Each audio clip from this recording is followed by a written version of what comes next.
नमस्कार दोस्तों, मैं हूं आपका दोस्त नवीन और आप सुन रहे हैं डर और रहस्य से भरी एक अनोखी कहानी।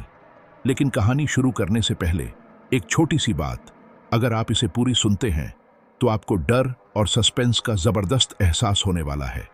इसके अलावा कमेंट में जरूर बताइए कि आप किस शहर या गांव से सुन रहे हैं और आपका नाम क्या है। अगली वीडियो में मैं आपके नाम का जिक्र जरूर करूंगा। और हाँ, अगर आप पहली बार इस चैनल पर आए हैं तो चैनल को सब्सक्राइब करना ना भूलें और इस वीडियो को लाइक जरूर करें। आपका यह छोटा सा सपोर्ट हमारे लिए बहुत मायने रखता है। तो ज्यादा समय ना लेते हुए जल्दी से अपनी कहानी को शुरू करते हैं। नमस्ते दोस्तों, मेरा नाम विक्रम है और मैं मुंबई में एक निजी कंपनी में फाइनेंस का काम करता हूँ। यहाँ मुंबई में मेरी जिंदगी साधारण सी है। न ज्यादा बड़ी महत्वाकांक्षाएं हैं, न ही कोई शाही ठाठ बाट। बस मेहनत करके अपने परिवार का ख्याल रखना और माता पिता की देखभाल करना, यही मेरी दुनिया है। वैसे मैं मूल रूप से मध्य प्रदेश के रतलाम जिले का हूँ, जहाँ मेरा पैतृक गांव है। वहीं मेरा बचपन गुजरा। गांव की पगडंडियों पर दौड़ना, तालाब में तैरना और खेतों में मवेशी चराना, ये सब मेरी यादों का हिस्सा है। गांव की मिट्टी से मेरा गहरा जुड़ाव है। मेरे पिताजी खेती करते हैं और गांव के पुराने घर में रहते हैं। मेरी माँ गृहिणी है। मेरी एक बड़ी बहन है जो शादी के बाद भोपाल में बस गई है। मैं पिछले 8 साल से मुंबई में हूँ। गांव से मुंबई तक का सफ़र आसान नहीं था। यहाँ की भागदौड़, नौकरी का दबाव और शहर का माहौल, सब कुछ सहना पड़ा। लेकिन धीरे धीरे सब ठीक हो गया। अभी मैं सांता क्रूज में एक छोटे से किराए के फ्लैट में रहता हूँ। मेरी पत्नी का नाम सीमा है और मेरी बेटी अनन्या, जो अब 6 साल की है। लेकिन जिस अजीब घटना की कहानी मैं आज आपको सुनाने जा रहा हूँ, वो उस वक्त की है जब अनन्या सिर्फ 1.5-2 साल की थी। यानी ये घटना करीब 4 साल पुरानी है। उस समय मेरी छोटी सी गुड़िया इतनी प्यारी थी कि उसकी हंसी सुनकर दिन भर की थकान पल में छू मंतर हो जाती थी। उस दौरान एक रात लगभग 11 बजे का समय था। हम लोग सोने की तैयारी कर रहे थे। तभी अचानक गांव से फोन आया। मैंने जैसे ही फोन उठाया, उधर से मेरी माँ की आवाज आई, लेकिन वो बोलने से पहले ही रोने लगी। रोते रोते उन्होंने बताया कि मेरी खाला की तबीयत बहुत खराब है और वो इस वक्त अस्पताल में भर्ती है। उन्होंने कहा, बेटा, अगर तू जल्दी आ जाए तो अच्छा होगा। यहाँ हम लोग ज्यादा समझ नहीं पा रहे कि क्या करें। शायद तुम उन्हें किसी बड़े अस्पताल में ले जा सको। ये सुनते ही मेरा दिल बैठ गया। मेरी खाला मेरे लिए माँ जैसी थी। बचपन में जब माँ खेतों में काम करने जाती थी, मैं खाला के घर खेलता था, उनकी गोद में ही सो जाता था। वो मेरे लिए सिर्फ खाला नहीं बल्कि एक ममता भरी छांव थी। मैंने सीमा की तरफ देखा। उसने कहा, विक्रम, तुम्हें जाना चाहिए। ये तुम्हारा कर्तव्य है। सुबह तक पहुंच जाओ, माँ को भी सहारा मिलेगा। मैंने तुरंत बैग उठाया और निकलने की तैयारी शुरू कर दी। सीमा मेरे पास एक छोटा सा डिब्बा लेकर आई और बोली, पिताजी जब वाराणसी गए थे तो खाला ने मुझसे कहकर वहां का प्रसाद और एक तुलसी की माला मंगवाई थी। इसे साथ ले जाओ। जब मैं अपने मायके से लौटी तो खाला की दी हुई अमानत भी साथ लाई थी। सीमा ने कहा, इसे अब उनके पास पहुंचा देना। मैंने वो डिब्बा बैग में रख लिया। अब मुश्किल ये थी कि रात 11 बजे मुंबई से रतलाम के लिए कोई सीधा साधन नहीं था। अगली सुबह तक पहुंचना जरूरी था, क्योंकि खाला की हालत के बारे में कुछ पता नहीं था। मैंने ऑनलाइन देखा, लेकिन सभी ट्रेनें भरी हुई थीं। एक का वेटिंग 90 सीट थी तो दूसरे का 130। बस से जाना भी संभव नहीं था, क्योंकि 12 से 13 घंटे का सफर था और रात में कोई सीधी बस नहीं मिलती थी। आखिरकार मैंने फैसला किया कि स्टेशन जाकर कुछ न कुछ इंतजाम करना होगा। उस रात जब मैं मुंबई से रतलाम के लिए निकला तो मन में अजीब सी बेचैनी थी। मैं बैग उठाकर ऑटो ढूंढने निकला, लेकिन सड़कें वीरान थीं। 1-2 ऑटो मिले, पर उन्होंने छत्रपति शिवाजी टर्मिनस तक जाने के लिए 150 रुपये मांगे। मेरे पास ज्यादा पैसे नहीं थे और जल्दी भी थी। तभी एक राहगीर ने कहा, भाई, वहां से शॉर्टकट है। कब्रिस्तान के रास्ते से जाओ, सीधे ऑटो स्टैंड मिलेगा। वहां से स्टेशन आसानी से पहुंच जाओगे। कब्रिस्तान का नाम सुनते ही दिल जोर जोर से धड़कने लगा, लेकिन समय कम था और ट्रेन छूटने का डर था। मैंने हिम्मत जुटाई और उस तरफ चल पड़ा। रात के करीब 10:30 बज रहे थे। सड़कों पर मुश्किल से 1-2 लोग दिख रहे थे। जब मैं कब्रिस्तान के फाटक तक पहुंचा तो वहां की हवा भारी और सर्द लगी। चारों तरफ सन्नाटा था। मैं उस हवा के बीच से गुजरा तो एक पल के लिए डर से कांप गया। बड़े बड़े बरगद और नीम के पेड़ खड़े थे, जिनकी टहनियां हवा में ऐसे हिल रही थीं मानो कोई इशारा कर रहा हो। कहीं दूर चिता की आग की हल्की सी गंध आ रही थी। मैंने कदम तेज किए, सोचकर कि जल्दी से निकल जाऊं। तभी नजर पड़ी, फाटक के पास एक ऑटो खड़ा था और उसके पास एक शख्स मुझे घूर रहा था। वो शख्स पतला दुबला था, चेहरे पर हल्की दाढ़ी थी और उसकी आंखें बड़ी बड़ी थीं। उसकी मुस्कान देखकर लगा जैसे वो मेरे आने का इंतजार कर रहा था। उसने आवाज लगाई, कहाँ जाना है साहब? मैंने थोड़ा हिचकते हुए कहा, छत्रपति शिवाजी टर्मिनस। वो बोला, बैठ जाइए, छोड़ दूंगा, सिर्फ 25 रुपये लगेंगे। मैं हैरान रह गया, क्योंकि सामान्य दिनों में यह सफर 80 से 100 रुपये से कम में नहीं होता। मैंने शक के साथ पूछा, इतना कम क्यों? वो धीरे से मुस्कुराया, जैसे कोई रहस्य छिपा रहा हो, और बोला, साहब, रात का वक्त है, कोई सवारी नहीं मिलती। मैं इधर से एक सवारी छोड़कर आया था, अब खाली जा रहा था। आप दिख गए तो सोचा आवाज दे दूं। 25 रुपये में चाय नाश्ता हो जाएगा।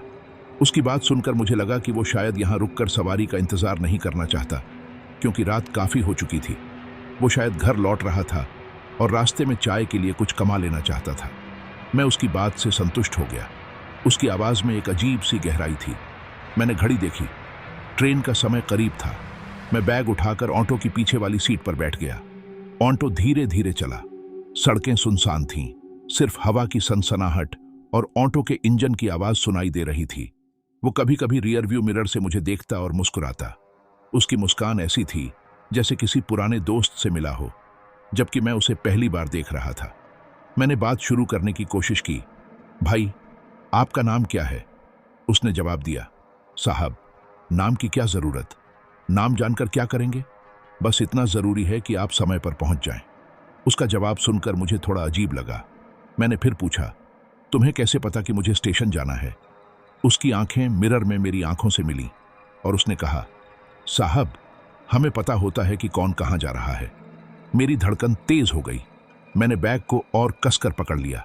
बाहर देखा तो लगा जैसे हर पेड़ के पीछे कोई खड़ा है। तभी उसने फिर कहा, खाला की तबीयत बहुत खराब है ना? मेरे रोंगटे खड़े हो गए।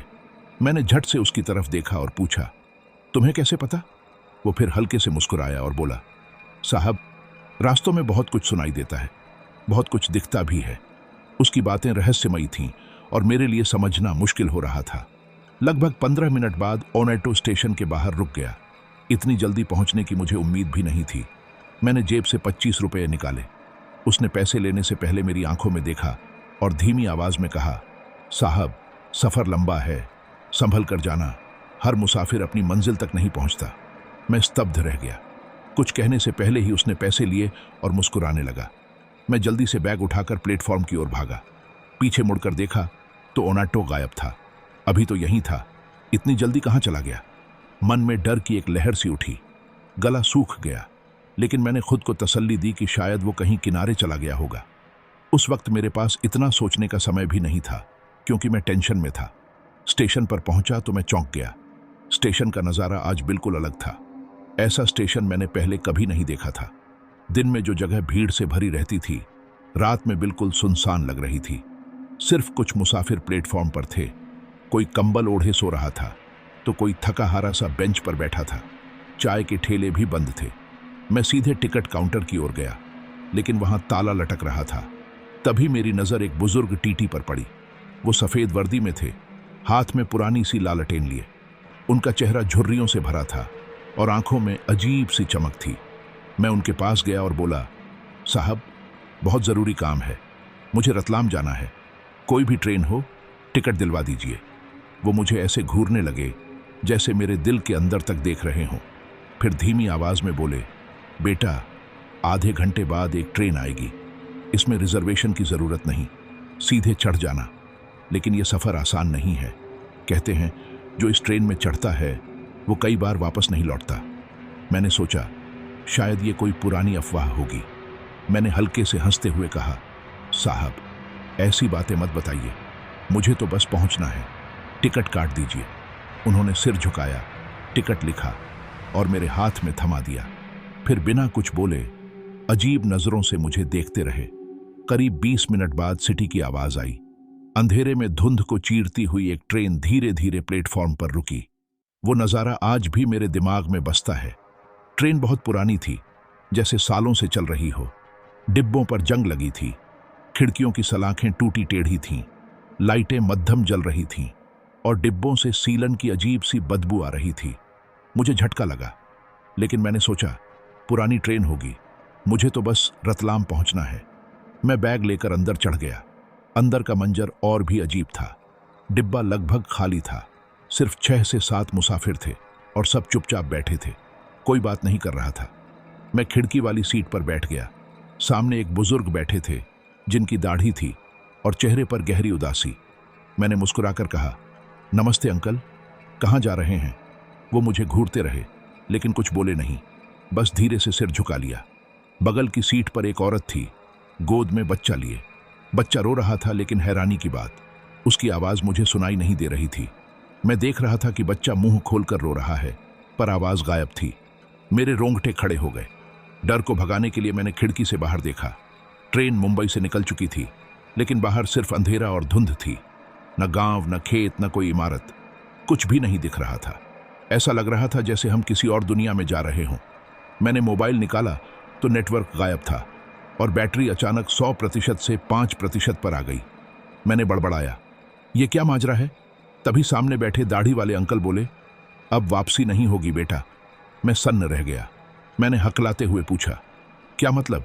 ये कैसी ट्रेन है? वो धीरे से बोले, ये वो ट्रेन है जिसमें चढ़ने वाला शायद ही लौटे। मेरी आवाज़ गले में अटक गई। मैंने डिब्बे में नज़र दौड़ाई। कुछ मुसाफिर धुंधले से दिख रहे थे। कोई पुराने ज़माने के कपड़ों में था, कोई बिल्कुल स्थिर बैठा था, जैसे सांस भी ना ले रहा हो। उनकी आंखों में एक अनोखी चमक थी जो डरावनी और रहस्यमयी थी। तभी वो बुजुर्ग मेरे पास आए और धीरे से बोले, बेटा, जब ये ट्रेन रुके तो बिना पीछे देखे भाग जाना, वरना तू हमेशा के लिए यहीं फंस जाएगा। मैंने डरते हुए पूछा, कहाँ फंस जाऊंगा? उन्होंने आंखें बंद की और धीमी आवाज में कहा, मुर्दों की दुनिया में। तभी ट्रेन अचानक झटके से रुक गई। मैंने खिड़की से बाहर देखा। स्टेशन पूरी तरह सुनसान था। टूटी फूटी इमारतें, जंग लगी लोहे की छत और चारों तरफ घनी धुंध। न कोई छाए वाला, न कुल्ली, न कोई शोर, बस सन्नाटा। मेरे शरीर में डर की सिहरन दौड़ गई। मैं उठकर दरवाजे की ओर भागा, लेकिन दरवाजा नहीं खुला। सारे यात्री अब मुझे घूर रहे थे। उनके चेहरों पर डरावनी मुस्कान थी। वो औरत जो अपने बच्चे के साथ बैठी थी खड़ी हो गई। उसका बच्चा अचानक हंसने लगा, लेकिन उसकी हंसी इंसानी नहीं थी। वो खौफनाक थी, जैसे कोई भूतिया आवाज। मैं चिल्लाया, मुझे उतार दो, मुझे वापस जाना है। तभी दाढ़ी वाले अंकल मेरे पास आए और बोले, अब भागने की कोशिश मत कर, वरना तेरी आत्मा यहीं कैद हो जाएगी। ट्रेन की सीटी बजी और वो फिर चल पड़ी। उस पल मुझे साफ समझ आ गया कि ये कोई आम ट्रेन नहीं थी। ये मुझे किसी ऐसी जगह ले जा रही थी जो जिंदों की दुनिया से बहुत दूर थी। वो रात मेरी जिंदगी की सबसे डरावनी रात थी। अगले स्टेशन पर ट्रेन फिर रुकी। स्टेशन वीरान था। न कोई कुल्ली, न चाय वाला, बस टूटी इमारतें और जाले लटक रहे थे। एक कोने में पुराना सा बोर्ड टेढ़ा लटक रहा था, जिस पर स्टेशन का नाम लिखा था, लेकिन धुंध इतनी थी कि कुछ पढ़ नहीं पाया। मेरा दिल जोर जोर से धड़क रहा था। मैंने सोचा, शायद ये सपना हो। मैंने अपनी बांह जोर से मरोड़ी। दर्द हुआ और उस दर्द ने साफ कर दिया कि ये हकीकत थी। तभी मैंने देखा कि कुछ यात्री ट्रेन से उतर रहे थे। वो धीरे धीरे प्लेटफॉर्म पर जा रहे थे, लेकिन उनके कदमों की कोई आवाज नहीं थी, जैसे उनके पैर जमीन को छू ही नहीं रहे हों। एक शख्स मेरे सामने से गुजरा। उसके कपड़े इतने पुराने थे मानो सदी पुराने हों। उसके हाथ में पुरानी सी तेल की लालटेन थी और उसकी आंखें पूरी तरह सफेद थीं। मैं डर के मारे पीछे हट गया। तभी दाढ़ी वाले अंकल बोले, ये इस स्टेशन के मुसाफिर हैं। जो यहाँ आते हैं वो लौटते नहीं। उनकी बातों से मैं और डर गया। हिम्मत नहीं हुई कि उनसे और कुछ पूछूं, क्योंकि हर जवाब डरावना ही निकल रहा था। तभी मेरी नज़र प्लेटफॉर्म पर एक चाय वाले पर पड़ी। उसने बड़ा सा चाय का बर्तन पकड़ा था और चिल्ला रहा था, चाय, गरम चाय, खास चाय। उसकी आवाज़ में अजीब सी खड़खड़ाहट थी। मेरे डिब्बे से एक यात्री उतरा और चाय वाले के पास गया। चाय वाले ने उसे गिलास थमाया। जैसे ही उसने चाय पी, उसका पूरा शरीर धुएं में बदल गया और वो गायब हो गया। मैं ये देखकर कांप उठा। मैंने फिर दरवाज़ा खोलने की कोशिश की, लेकिन वो जाम था। वो औरत जो अपने बच्चे के साथ थी मेरी तरफ देखकर मुस्कुराई। उसकी मुस्कान ऐसी थी कि मेरा खून जम गया। बच्चे की आंखें अब लाल चमक रही थीं। वो धीरे से बोली, भागने की कोशिश मत कर, जितना भागेगा उतनी जल्दी तू यहीं का हो जाएगा। मैंने चिल्लाकर पूछा, आखिर तुम लोग कौन हो? ये ट्रेन कहाँ जा रही है? वो चुप हो गई और बच्चे को गोद में झुलाने लगी। बच्चे की हंसी अब पूरे डिब्बे में गूंज रही थी और वो हंसी सुनकर मेरे रोंगटे खड़े हो गए। तभी वो बुजुर्ग जिन्होंने पहले कहा था कि पीछे मत देखना, मेरे पास आए और बैठ गए। उन्होंने धीरे से कहा, सुन, अगर बचना है तो मेरी बात मान। ये ट्रेन आत्माओं को ले जाती है, लेकिन कभी कभी किसी जिंदा इंसान को भी खींच लेती है। तू वो जिंदा इंसान है। अगर होशियारी से काम लिया तो बच सकता है। उन्होंने गला पकड़ने का इशारा किया और चुप हो गए। मैंने डरते हुए पूछा, बचूंगा कैसे? बुजुर्ग ने फुसफुसाकर कहा, सही वक्त पर उतर जाना, लेकिन याद रख, पीछे मुड़कर मत देखना, वरना तू हमेशा के लिए इस ट्रेन का हिस्सा बन जाएगा। तभी मैंने प्लेटफॉर्म पर कुछ परछाइयां देखीं। वो इंसानों जैसी दिख रही थीं, लेकिन पूरी तरह धुंध से बनी थीं। वो धीरे धीरे डिब्बों में घुस रही थीं। एक परछाई मेरे डिब्बे में आई और सामने वाली खाली सीट पर बैठ गई। मैंने देखा, पहले तो सीट खाली थी, लेकिन अचानक उस पर गहरा काला धब्बा उभर आया, जैसे खून गिर गया हो। मेरे हाथ पैर ठंडे पड़ गए। तभी ट्रेन की सीटी बजी और वो फिर चल पड़ी। जैसे ही ट्रेन आगे बढ़ी, प्लेटफॉर्म और उसके यात्री धीरे धीरे धुंध में गायब हो गए। लेकिन अब डिब्बे में भीड़ बढ़ गई थी।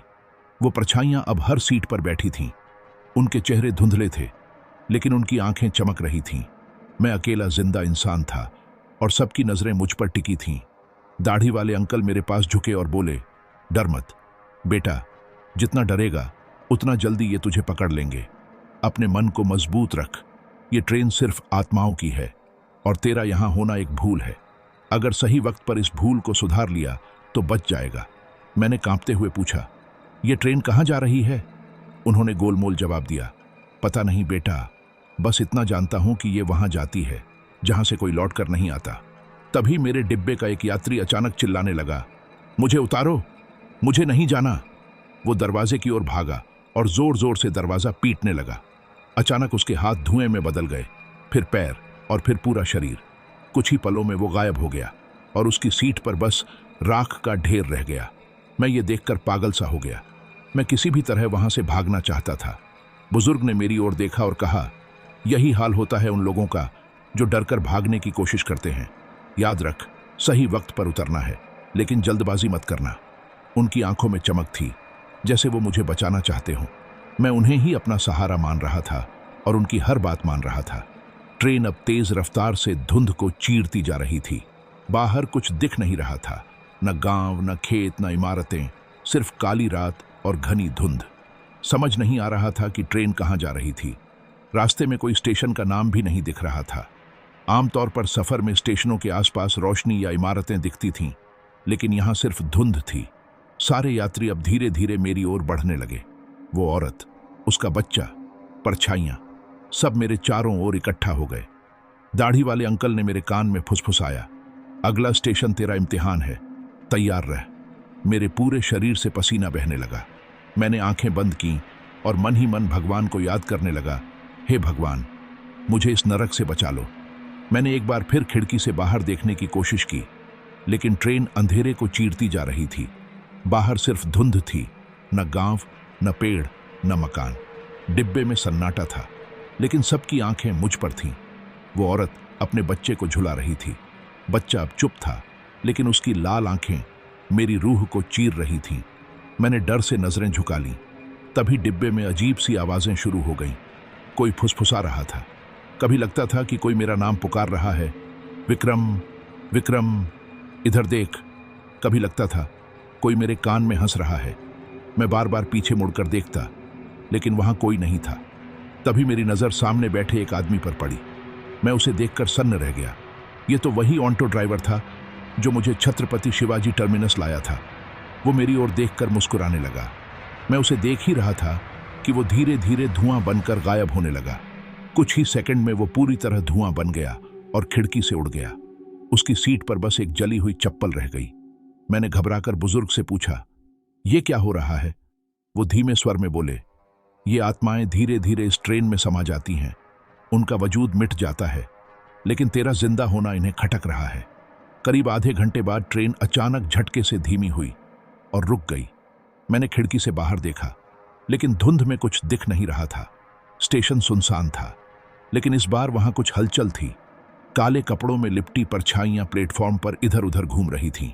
उनके हाथों में लालटेन थी और उनकी आंखें अंगारों की तरह चमक रही थीं। ट्रेन रुकते ही कुछ यात्री उतरे और उन परछाइयों के बीच चले गए। जैसे ही कोई आत्मा उन परछाइयों को छूती, उनका चेहरा बदल जाता। वो कभी हंसते, कभी रोते, कभी चीखते। मैंने पहली बार प्लेटफॉर्म पर एक जिंदा इंसान देखा। वो एक युवक था, लगभग 20 से 22 साल का। उसके कपड़े फटे थे और चेहरा खून से सना हुआ था। वो बार बार चिल्ला रहा था, मुझे घर जाना है, मुझे जाने दो।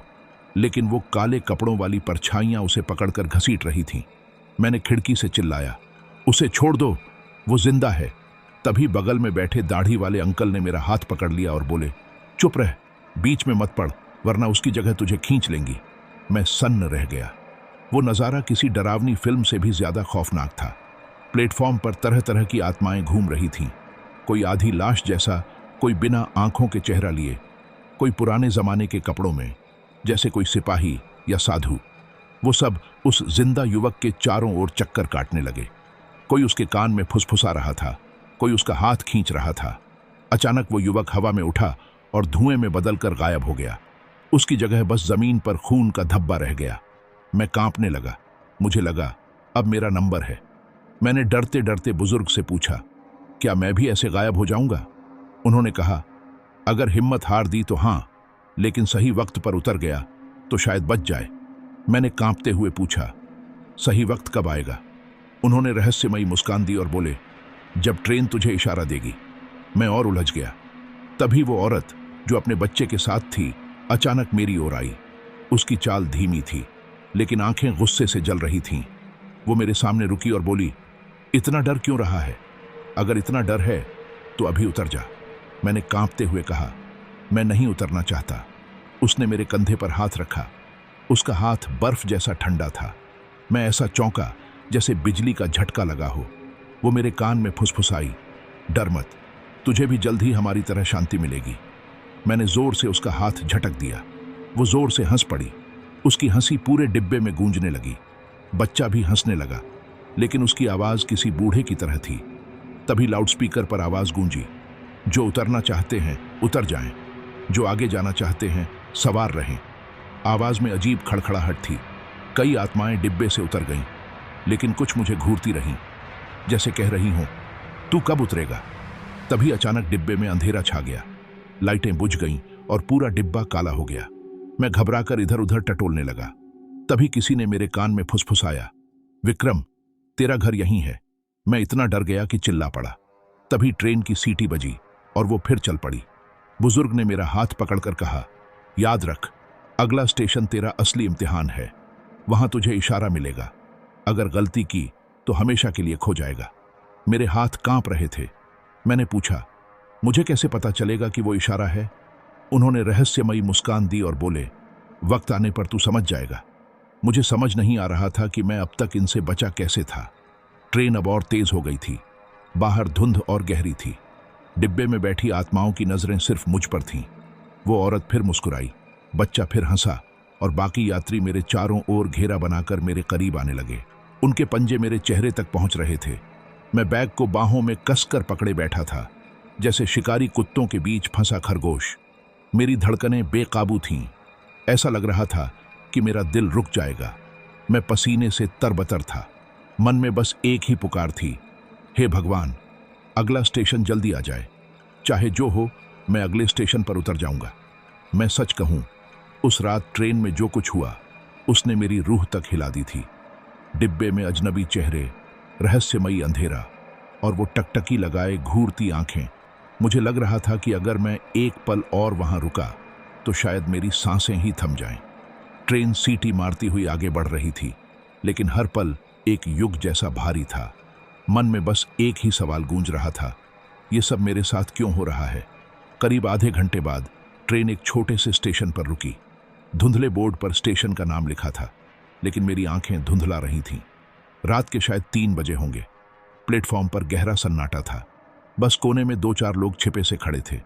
मैंने बैग कसकर पकड़ा और उतरने की कोशिश की, लेकिन तभी वो अजनबी जो बार बार मेरी सीट के पास आकर खड़ा हो जाता था, मेरे सामने प्रकट हो गया। उसका चेहरा साफ दिख रहा था, सांवला रंग, गहरी आंखें और होठों पर अजीब सी मुस्कान। वो बिना पलक झपकाए मुझे देख रहा था। धीरे से बोला, उतरने का सोच रहा है? उसकी आवाज कानों में नहीं, सीधे दिल में उतर रही थी। मैं कांप गया, लेकिन हिम्मत जुटाकर नजरें चुराईं और बिना जवाब दिए प्लेटफॉर्म पर कूद पड़ा। मैं गिरा और जैसे ही उठा, मेरा दिल जोर से धड़का। मुझे लगा किसी ने पीछे से मेरा कंधा कसकर पकड़ लिया। मैंने पलटकर देखा, लेकिन वहां कोई नहीं था। डर के मारे मैं इतना कांप रहा था कि लगा अभी गिर पड़ूंगा। ट्रेन ने सीटी दी और धीरे धीरे आगे बढ़ने लगी। मैंने राहत की सांस ली कि चलो, उस भूतिया डिब्बे से तो जान छूटी। लेकिन मन के किसी कोने में डर था कि कहीं वो अजनबी यहां भी ना आ जाए। समस्या ये थी कि स्टेशन बहुत छोटा था, न बस थी न ऑटो। वो इक्का दुक्का लोग भी गायब हो चुके थे। मैंने आसमान देखा, बादल घने थे। मैं सड़क पर चलता गया, नजरें दौड़ाता रहा कि कोई सवारी मिल जाए, लेकिन कुछ नहीं दिखा। मैं परेशान था कि अब क्या करूं। सोच रहा था, अगर बारिश शुरू हो गई तो कहां जाऊंगा। हवा अब तेज हो रही थी और ठंडी हवा में कुछ अजीब सा था। दूर कहीं कुत्ते भौंक रहे थे। काफी देर भटकने के बाद एक ऑटो वाला दिखा। अंधेरे में उसका चेहरा नहीं दिख रहा था। मैं अपने होश में भी पूरी तरह नहीं था। ऑटो वाले ने मेरी हालत देखी और पूछा, कहां जाना है बाबू? उसकी आवाज सुनकर मैंने उसके चेहरे की ओर देखा। मेरा दिमाग चक्कर खाने लगा और मैं अपने पैरों पर खड़ा नहीं रह सका। मैं बेहोश होकर गिरने लगा, क्योंकि ये वही ऑटो वाला था जो मुझे छत्रपति शिवाजी टर्मिनस छोड़ने आया था। वही जो ट्रेन में दिखा और धुआं बनकर खिड़की से गायब हो गया था। अब वो मेरे सामने खड़ा मुस्कुरा रहा था। मैंने देखा उसके आसपास ट्रेन वाले लोग भी जमा हो गए।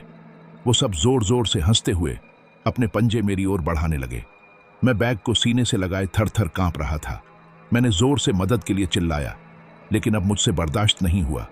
मैं बेहोश होकर वहीं गिर पड़ा। पता नहीं कितनी देर मैं बेहोश रहा। अचानक ठंडक महसूस हुई और मैं होश में आया। बारिश हो रही थी और मैं भीग रहा था। जहां मैं पड़ा था वहां दूर दूर तक वीराना था। चारों ओर ऐसा अंधेरा था कि कुछ दिखाई नहीं दे रहा था।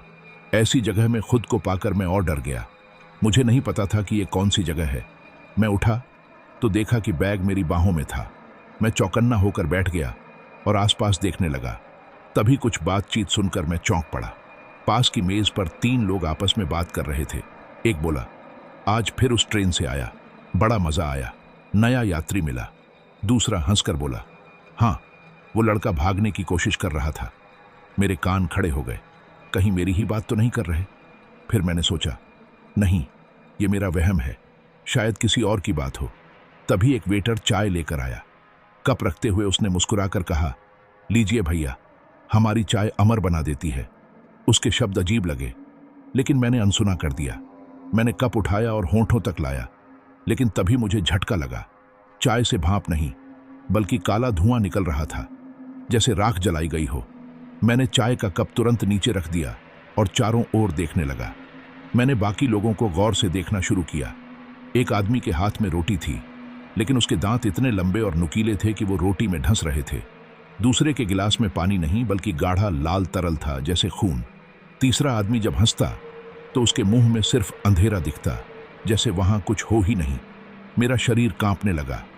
तभी उनमें से एक ने सिर उठाकर मेरी ओर देखा।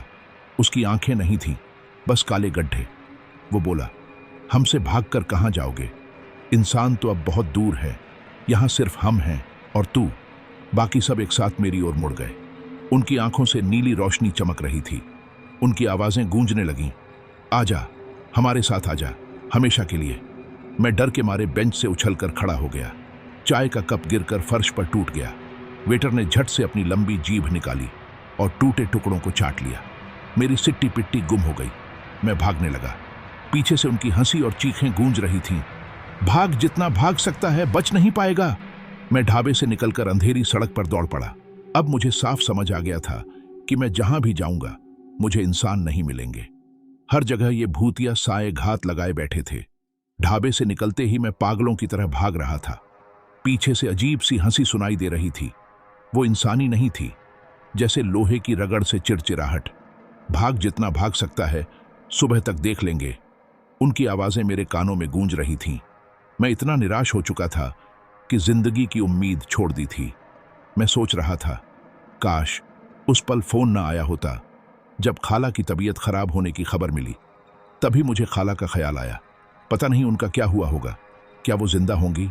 घर वाले तो यही सोच रहे होंगे कि मैं जानबूझकर नहीं गया और मैं इस मुसीबत में फंसा था जिसके बारे में किसी को कुछ पता नहीं था। मेरा मोबाइल बंद था, नेटवर्क गायब, बैटरी खत्म। मैं किसी को बता भी नहीं सकता था। सड़क सुनसान थी। कभी कभी दूर किसी ट्रक की हेडलाइट चमकती और फिर गायब हो जाती। जैसे ही मैं पास पहुंचता, वो ट्रक धुंध में गायब हो जाता। मैं हाँफ रहा था। पैरों में जान नहीं बची थी, लेकिन दिल कह रहा था, अगर रुका तो जिंदा नहीं बचूंगा। थोड़ी दूर जाकर एक ट्रक दिखा, सचमुच खड़ा था। ड्राइवर की सीट पर कोई बैठा था। उसे देखकर मेरी जान में जान आई। मैंने सोचा, शायद अब बच जाऊंगा। मैं दौड़कर ट्रक के पास पहुंचा और चिल्लाया, भाई साहब, प्लीज मुझे कहीं भी ले चलो, मुझे यहां से बचा लो। ड्राइवर धीरे धीरे मेरी ओर मुड़ा। उसका चेहरा कोयले जैसा काला था और आंखों से पीली रोशनी निकल रही थी। वो गरज कर बोला, चढ़ जा ट्रक पर, सीधा उस दुनिया में ले चलूंगा जहां से कोई वापस नहीं आता। मेरे पैरों तले जमीन खिसक गई। मैं पीछे हटने लगा। तभी ट्रक का दरवाजा अपने आप खुला और अंदर से कई सूखे हड्डी जैसे हाथ बाहर निकले जो मुझे पकड़ने को लपक रहे थे। मैं चीखते हुए सड़क पर भाग खड़ा हुआ। सड़क के किनारे गेहूं का खेत था। मैं उसमें घुस गया, सोचकर कि शायद छिप जाऊं। लेकिन जैसे ही मैं अंदर गया, ठंडी हवा चली और चारों ओर से कान फाड़ू आवाजें आने लगीं। कभी बच्चे की खिलखिलाहट, कभी बूढ़े के कराहने की। मैं खौफ से भर गया। पीछे मुड़ा तो खेत की बालियों के बीच कई चेहरे झांक रहे थे। उनके चेहरों पर न आंखें थीं, न नाक, न मुंह, जस्ट सपाट मास्क जैसे चेहरे। वो धीरे धीरे मेरी ओर बढ़ने लगे। मैं जोर से चीखा और वहां से भी भाग खड़ा हुआ। मुझे समझ नहीं आ रहा था कि मैं कहां जा रहा हूं। न मुझे दिशा का पता था, न जगह का। मैं बस भाग रहा था कि किसी तरह इनसे बच जाऊं। मैं जहां भी देखता, बस उधर भाग रहा था। भागते भागते मेरी टांगें जवाब देने लगीं। मैं इतना थक चुका था कि अब न भागना संभव था, न खड़ा होना। लेकिन जान बचाने की खातिर मैं दौड़ रहा था। तभी मुझे एक टूटा फूटा मकान दिखा। शायद कभी किसी जमींदार की हवेली रही होगी। दीवारें आधी ढही थीं, खिड़कियों में दरवाजे गायब थे। मैं अंदर घुस गया, सोचकर कि थोड़ी देर छिपकर सुबह का इंतजार कर लूं। एक कोने में दीवार से पीठ टिकाकर बैठ गया, लेकिन तभी मुझे दीवार गीली लगी। मैंने हाथ लगाया तो वो खून था। मैं डर से उछल पड़ा। दीवार से खून रिस रहा था। अचानक मकान में ठंडी हवा चली। चारों ओर से परछाइयां दीवारों से उतरकर जमीन पर फैलने लगीं। वो इंसानों जैसी थीं, लेकिन चेहरों के बजाय बस सपाट साएं। एक परछाई मेरे पास आई और बोली, क्यों भाग रहा है? अब तो हमारे बीच आ चुका है। सुबह तक यहीं रह, फिर हमेशा के लिए हमारे साथ। मैंने आंखें बंद की और बुदबुदाने लगा, हे भगवान, मुझे बचा लो। तभी ऊपर से चरमराहट की आवाज आई। मैंने देखा, टूटी छत से एक आदमी उल्टा लटक रहा था। उसकी गर्दन पर फंदा था और आंखें बाहर निकली हुई थीं। वो हंसते हुए बोला, डर क्यों रहा है? थोड़ी देर में तू भी ऐसे लटकेगा। मैं घबराकर बाहर भागा। फिर से सड़क पर था। कभी पीछे से कदमों की आवाज आती, कभी कोई मेरे कान में फुसफुसाता, भाग ले, लेकिन सुबह तक तेरा खेल खत्म। मैं गिरता पड़ता दौड़ रहा था। सड़क किनारे के पेड़ों से सफेद साएं उतरकर मेरा पीछा करते, कभी जमीन से हाथ निकलकर मेरे पैर पकड़ने की कोशिश करते। एक पल को लगा, अब मैं नहीं बचूंगा। मैंने बैग घुमाकर उन पर वार किया और हैरानी की बात, वो पीछे हट गए। मैं खेतों से निकलकर सड़क पर भागने लगा। सड़क सुनसान थी, दूर दूर तक सिर्फ धुंध। कभी किसी ट्रक की हेडलाइट चमकती, फिर गायब हो जाती। मैं हाँफ रहा था। पैरों में जान नहीं थी, लेकिन दिल कह रहा था, रुक गया तो मर जाएगा। थोड़ी दूर जाकर एक ट्रक दिखा। ड्राइवर की सीट पर कोई था। मैं दौड़कर पास पहुंचा और चिल्लाया, भाई साहब, मुझे कहीं भी ले चलो, मुझे बचा लो। ड्राइवर धीरे धीरे मेरी ओर मुड़ा। उसका चेहरा कोयले जैसा काला था और आंखों से पीली रोशनी निकल रही थी। वो गरज कर बोला, चढ़ जा, सीधा उस दुनिया में ले चलूंगा जहां से कोई वापस नहीं आता। मेरे पैरों तले जमीन खिसक गई। ट्रक का दरवाजा अपने आप खुला और अंदर से सूखे हड्डी जैसे हाथ बाहर निकले, मुझे पकड़ने को लपकते हुए। मैं चीखते हुए भागा। पीछे वो लोग भी दौड़ रहे थे। मैं बैग को हथियार की तरह इस्तेमाल कर रहा था। तभी आसमान में हल्की नीली रोशनी दिखी। सुबह होने वाली थी। अचानक सारी आवाजें धीमी पड़ गईं। परछाइयां धुंध में बदलकर गायब होने लगी। मैं सड़क किनारे गिर पड़ा। सांस फूल रही थी, बदन कांप रहा था, लेकिन मैं जिंदा था।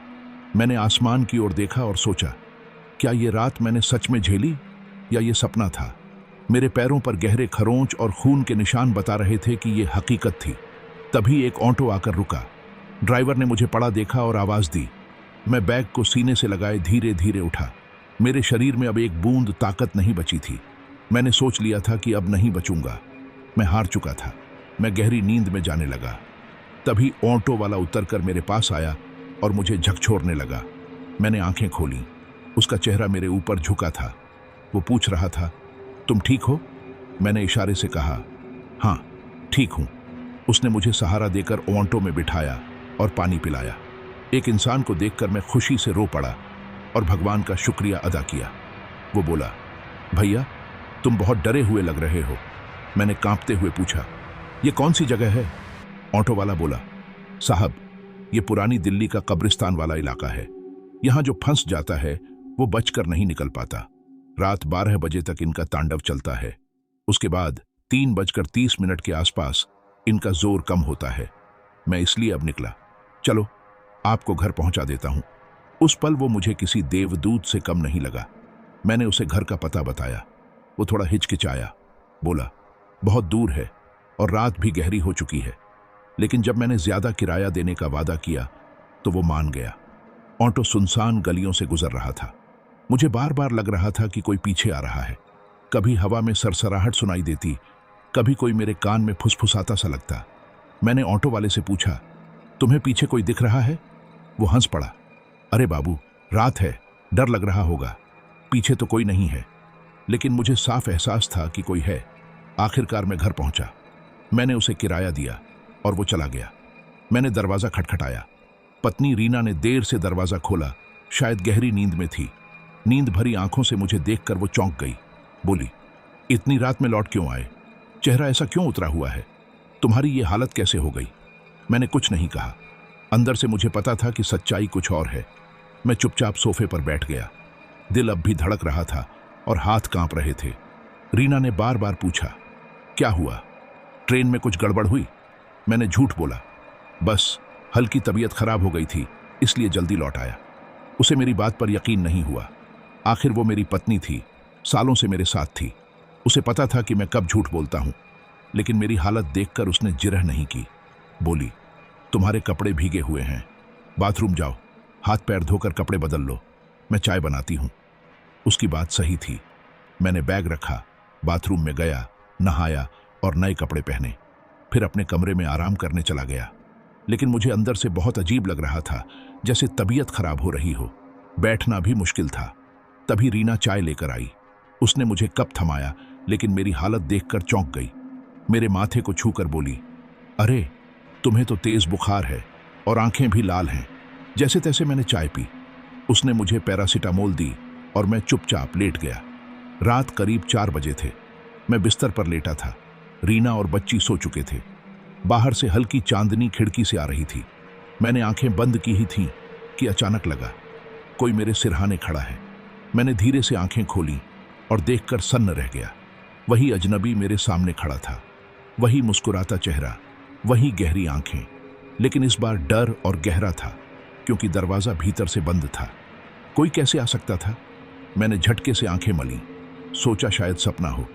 दोबारा देखा तो कोई नहीं था, लेकिन मेरा दिल कांप रहा था। मैं समझ गया कि यह पीछा यहीं खत्म नहीं होने वाला। अगली सुबह सब कुछ सामान्य लग रहा था। रीना ने नाश्ता बनाया, बच्ची स्कूल चली गई। मैंने खुद को समझाया कि शायद रात का डर मेरा वहम था, लेकिन सच तो यह था कि वो साया अब मेरे साथ घर तक आ चुका था। मुझे लगा था कि भूतिया ट्रेन से बचकर मैं घर तो पहुंच गया, लेकिन असली डर अब शुरू हुआ था। उस साए से पीछा छुड़ाना नामुमकिन लग रहा था। तभी अचानक खड़खड़ खड़खड़ की आवाज गूंजी। पहले लगा शायद कोई पुरानी गाड़ी या बैलगाड़ी हो, लेकिन आवाज इतनी तेज और लगातार थी जैसे रेल की पटरियां दौड़ रही हों। मैं चौंक कर उठ बैठा। शहर के बीच में रेल की पटरी कहां से आ गई? मैं बाहर आंगन में गया और गली की ओर देखा। मेरी सांसें थम गईं। गली के बीचों बीच रेल की पटरियां बिछी थीं, जैसे रातों रात कोई जादू हो गया हो। धुंध के बीच एक लंबी ट्रेन खड़ी थी। ट्रेन के बाहर सायों की कतार थी। वो इंसान नहीं थे। उनके चेहरे धुंधले, आंखें खाली गड्ढों जैसी। कुछ ने फटी चादरें ओढ़ रखी थीं, कुछ की हड्डियां साफ झांक रही थीं। वो चुपचाप खड़े थे, जैसे किसी का इंतजार कर रहे हों। मैं घबराकर पीछे मुड़ना चाहता था, तभी किसी ने मेरा कंधा पकड़ लिया। वो पकड़ बर्फ सी ठंडी थी। मैंने पलट कर देखा। वही ऑटो वाला, वही पीला चेहरा, वही अजीब मुस्कान। वो बोला, आओ बाबूजी, तुम्हारा इंतजार हो रहा है। ये ट्रेन तुम्हें बुला रही है। मैंने छुड़ाने की कोशिश की, लेकिन उसकी पकड़ इतनी मजबूत थी कि मैं हिल भी नहीं पाया। उसने मुझे धक्का देकर उस कतार की ओर खींच लिया। साये मुझे देखते ही बुदबुदाने लगे, आ गया, आ गया, अब ये भी हमारी तरह हो जाएगा। 2-3 साये आगे बढ़े और मेरी बाहें पकड़कर खींचने लगे। मैं चिल्लाया, छोड़ो मुझे, मैं इंसान हूं, मुझे मत ले जाओ। लेकिन उनकी पकड़ इतनी सख्त थी कि मेरी हड्डियां चटकने लगीं। धीरे धीरे उन्होंने मुझे डिब्बे में धकेल दिया। अंदर घुप अंधेरा था। जैसे ही मैं अंदर पहुंचा, दरवाजा अपने आप बंद हो गया। सारे साए चुपचाप अपनी सीटों पर बैठ गए। ट्रेन धीरे धीरे हिलने लगी। मैं खिड़की से बाहर देखने की कोशिश कर रहा था, लेकिन बाहर सिर्फ गहरा अंधेरा और काली धुंध थी। न गांव, न पेड़, न आसमान। सामने वाली सीट पर बैठा एक साया धीरे धीरे सिर उठाकर मुझे देखने लगा। उसका चेहरा मेरे जैसा था, जैसे मेरा ही प्रतिबिंब। वो मुस्कुराकर बोला, अब समझा, इंसान चाहे जितना भागे, इस ट्रेन से कोई नहीं बचता। ये सफर सबको करना पड़ता है। मैंने सिर पकड़ लिया। ये क्या हो रहा था? क्या मैं जिंदा था भी? वही पुराना सिलसिला फिर शुरू हो गया, लेकिन इस बार अंतर था। पहले कोई मुझे छू नहीं पा रहा था, लेकिन अब सब मुझे पकड़ रहे थे। ट्रेन फिर खड़खड़ खड़खड़ की आवाज के साथ दौड़ने लगी। डिब्बे की हवा इतनी ठंडी थी कि मेरी सांस जम रही थी। आसपास के साए धीमी, गीत जैसी आवाज में बुदबुदाने लगे, एक और सवारी, एक और सवारी। मैं कांपते हुए सीट से उठा और दरवाजे की ओर भागा, लेकिन वो बंद था। मैंने खिड़की से कूदने की कोशिश की, लेकिन बाहर सिर्फ अंतहीन अंधेरा था। उस रात वही डर, वही सफर, वही मौत का एहसास फिर लौट आया। मुझे समझ आ गया कि इस ट्रेन से बचना असंभव है। मैं एक बार बचकर भाग गया था, लेकिन अब फिर फंस चुका था। डिब्बे में जलते हुए चेहरे, कराहते यात्री और खाली आंखों वाली आत्माएं मुझे खींच रही थीं। उनके बीच से भागना असंभव था, लेकिन तभी अंधेरे के बीच एक रोशनी चमकी, जैसे दूर कहीं कोई दीपक झिलमिला रहा हो। उस रोशनी को देखते ही ट्रेन में हलचल मच गई। मैंने महसूस किया कि मेरा शरीर घर पर पड़ा था और ये भयावह सफर एक सपने में हो रहा था। मेरी आंखें खुली थीं, लेकिन टकटकी लगाए कहीं खोई थीं। मेरी सांसें हल्की थीं, जैसे मैं जिंदा होकर भी कहीं और फंस गया था। रीना, मेरी पत्नी, मेरे सिरहाने बैठी रो रही थी। उसने गांव वालों की सलाह पर एक तांत्रिक को बुलाया था। मैं तांत्रिक की बातें सुन रहा था। उसने मेरा चेहरा देखते ही गंभीर स्वर में कहा, ये आत्मा यहां नहीं है, इसे कहीं और खींच लिया गया है। जल्दी करना होगा, वरना वापसी असंभव हो जाएगी। उसने गोमती चक्र, लाल धागे और हवन की तैयारी की। मंत्र शुरू किए और बोला, ये उस श्मशान से गुजरा था जहां भटकती आत्माएं इंतजार करती हैं। वो ट्रेन पुराने जमाने की है, उसमें आग लगी थी, पूरा डिब्बा जलकर राख हो गया। सैकड़ों यात्री जिंदा जल गए। तभी से वो ट्रेन हर रात चलती है, और जो उसमें फंसता है वो कभी नहीं लौटता। रीना सिसकते हुए बोली, क्या मेरा पति भी नहीं बचेगा? तांत्रिक ने दृढ़ता से कहा, नहीं, ये बच सकता है। इसके बैग में महाकाल का शिवलिंग और रुद्राक्ष था। वो शिवलिंग इसकी ढाल बना, उसी ने इसे अब तक बचाया। लेकिन जब बैग इससे दूर हुआ, आत्माएं इसे फिर खींच ले गईं। चिंता मत करो, मैं इसे वापस लाऊंगा। तभी ट्रेन में हंगामा मच गया। जो आत्माएं मुझे पकड़ने आईं, वो जलने लगीं, जैसे कोई अदृश्य शक्ति उन्हें रोक रही हो। कई साए चिल्लाए, ये नहीं जाएगा, ये हमारा नहीं है, इसे महाकाल की रक्षा मिली है। डिब्बे में हाहाकार मच गया। कोई मेरे पैर खींचता, कोई बाल पकड़ता, लेकिन उनके हाथ आग में बदलकर राख हो जाते। उधर तांत्रिक जोर जोर से मंत्र पढ़ रहा था। वो राख मेरे माथे पर मल रहा था। धूप की लपटें ऊंची उठ रही थीं। अचानक उसने मेरी छाती पर हाथ रखकर गर्जना की, हे महाकाल, अपने भक्त को वापस दो, इसे इस मरी हुई ट्रेन के जाल से निकालो। उसके शब्द गड़गड़ाहट की तरह गूंजे। ट्रेन हिलने लगी, डिब्बे की दीवारें पिघलने लगीं, शीशों से धुआं निकलने लगा, चीख पुकार से कान फटने लगे।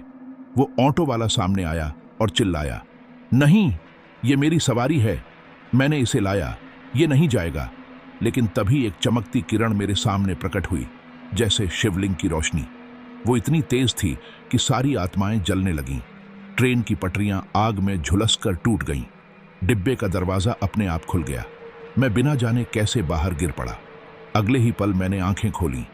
मैं अपने घर के कमरे में था। चारों ओर धुएं की गंध थी। तांत्रिक हवन कर रहा था। रीना मेरे पास झुकी हुई थी, मेरा हाथ पकड़े रो रही थी। मैं हाँफ रहा था, पसीने से तरबतर। कुछ देर तक समझ नहीं पाया कि मैं सचमुच घर हूं या अभी भी ट्रेन में। तांत्रिक ने मंत्र रोककर मेरी आंखों में देखा और बोला, अब तुम सुरक्षित हो। वो आत्माएं तुम्हें कभी नहीं छू सकती, लेकिन याद रखो, जहां लोग मना करते हैं वहां मत जाना। श्मशान, उजाड़ रास्ते, पुरानी पटरियां, अगर उनका माया जाल पकड़ ले तो हर कोई इतना भाग्यशाली नहीं होता कि बच निकले। तुम्हारे बैग में महाकाल का शिवलिंग था, उसी ने तुम्हें बचाया। तांत्रिक चले गए। मैंने कांपते हुए रीना का हाथ थामा। मेरे होंठों से बस एक शब्द निकला, जय महाकाल। उस रात के बाद मैंने कभी उन रास्तों पर कदम नहीं रखा जहां कोई मना करता हो। मैंने जो झेला वो दोबारा नहीं झेलना चाहता। आज भी जब कभी ट्रेन की खड़खड़ाहट सुनाई देती है, मेरी रूह कांप उठती है। मुझे पता है वो ट्रेन अब भी चलती है, लेकिन मैं महाकाल की कृपा से बच निकला था। तो दोस्तों, आपको हमारी यह कहानी कैसी लगी? अगर आप ऐसी और दिलचस्प कहानियां सुनना चाहते हैं तो हमारे चैनल को सब्सक्राइब करना बिल्कुल न भूलें।